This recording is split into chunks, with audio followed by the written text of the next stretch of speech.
Back in studio with the fellas, where we will wax poetic about the foot of Brandon Aubrey, I am sure. But I got to start with Russell Wilson here, guys. 450 yards, 30 of 41, 3 touchdowns, and that decision at the end. Pat, we're sitting here wondering if it's going to be a tie, if Russ is going to lead the drive, or if Russ was going to do something like that, and he does that. Oh, man. Russ had an awesome game going today. 400-plus yards. Two touchdowns. Three touchdowns. Finally got neighbors in the game. I mean, he couldn't do anything wrong until that last drive. I mean, who was he throwing it to? Malik. It was supposed to be Malik. But it looked like he threw it straight to the Dallas Cowboys safety. It sure did look that way. I mean, he just threw it up there for prayers. A bad decision by Russell Wilson. That's how the Giants end up losing this ball game ultimately. And for me, I like to apologize to Russ because last week I felt like his well was dry. I feel like he didn't have any water left in the well, and today he had jugs of water for almost the entirety of the ball game. But to your point, you just got to be cautious. And our very own JJ, Jonathan Jones, said coaches don't like ties. We don't like ties as players. Nope. But he gave us more information in terms of the mentality, mindset of coaches when they're in these overtime periods. They're trying to score. Right there, he's a bit too aggressive. Live to fight another play. That's what you needed to do because up until that point, your defense was playing really, really stout football. And yes, we don't like ties as coaches, as players, and as coaches, but you would rather have a tie on your record than a loss, especially if you were 0-for. You were still searching for that first win.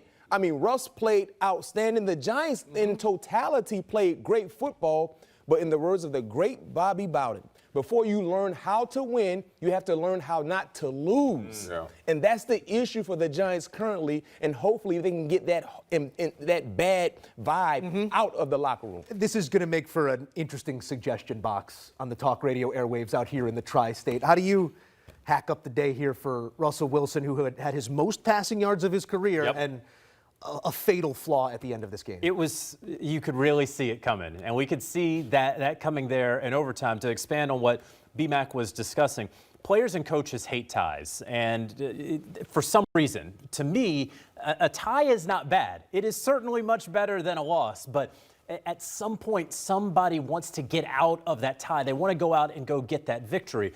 And boy, 0-1-1 feels a whole lot better than 0-2 that the Giants are right now going back home. This is also a really long day for the New York Giants. Remember, they started at left tackle, James Houston. Oh, yeah. who 100 yards of penalties? 100 yards worth of penalties on one drive. There were 4. We've never seen anything like it. They benched him immediately. There was some jawing on the sideline. They can't wait to get Andrew Thomas back there at left tackle. I mean, it just kept coming. It was just and I mean, that was unnecessary rough. It's 15 yards. There was a false start. That was 5 yards. We're going to see another one.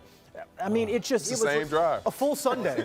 And Brian Daboll's like, just get him out of here. And I don't know what he's yelling about because, bro, this is all on you. And so hopefully the Giants get Andrew Thomas back. We did see Jackson Dart. This is how long of a day it's been for the Giants. Jackson Dart actually got his taste of NFL football. He got in for a couple of plays, and they sprinkled it in, and there you go. It'll still be Russell Wilson's show in week 3. Hate is a strong word, but on the list of things that we dislike in football, ties may be on there, and oftentimes the kickers are as well. But Mac, you just read off the distances of Brandon Aubrey kicks. When you have a guy like that you know you can count on, you get to midfield and you essentially have points.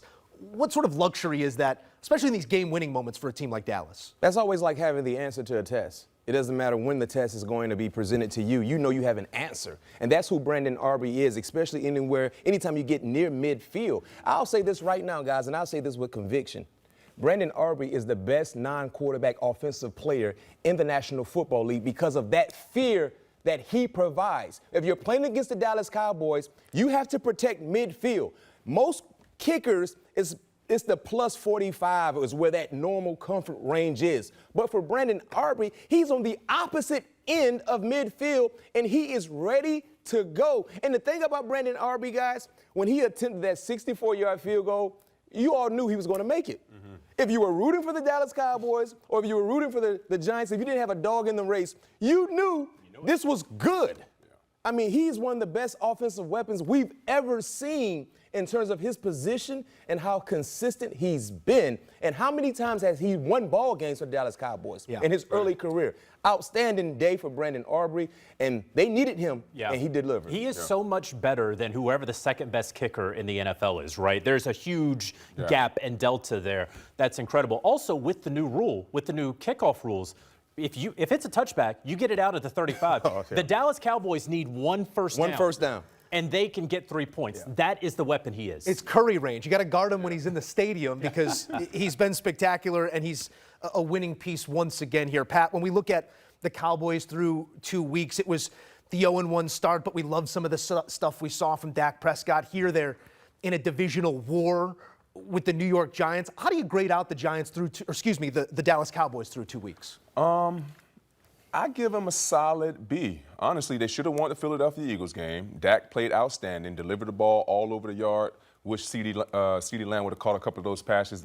Who knows what would have happened in the end of that ball game. Then they came today, they fought. They fought all day long. The momentum was never really on their side the entire game until the fourth quarter, and that's when the tides kind of changed in that game, and that's when game theory became part of the conversation. And that's when Dallas was able to, lean on Brandon Aubrey and kick those long-distance Curry range field goals to help them win this ball game in overtime. Mac, it's how the story goes. We're latched on to these storylines for so long. The offseason tumultuous once again for Dallas. You lose your star edge rusher, but when you look at the want to and the fight they've presented through 2 weeks, it has to be something that you're enthusiastic about if you're a Dallas fan. Yeah, you have to. Now, I'll say this. You were more encouraged about week 1 than week 2. Even though you won in week 2, it's because of the defense, how well they played against a more electrifying, more consistent offense than the Philadelphia Eagles. No one thought Russell Wilson and New York Giants would come and just have a field day against the defense based on how well they played.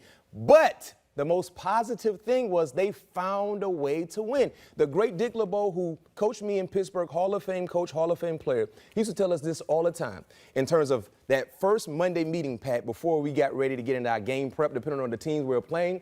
He said, one thing you know about a bad team, they will find a way to lose a ball game. If you just stay patient. Took them a minute in this one. If you stay patient, and I'm not saying the Giants are a bad team. They're just finding ways to lose games, unfortunately. And that has been the issue for them in years, not just this season, but going back. You know what I mean? So that's something he always emphasized into this game. Worst case scenario for the New York Giants, it should have been a tie. Worst case scenario. Worst case. They find that way on their final offensive play from scrimmage in this one, and instead they find their most points in a loss since 2015. As for Dak, now 14 consecutive wins in starts against the G-Men.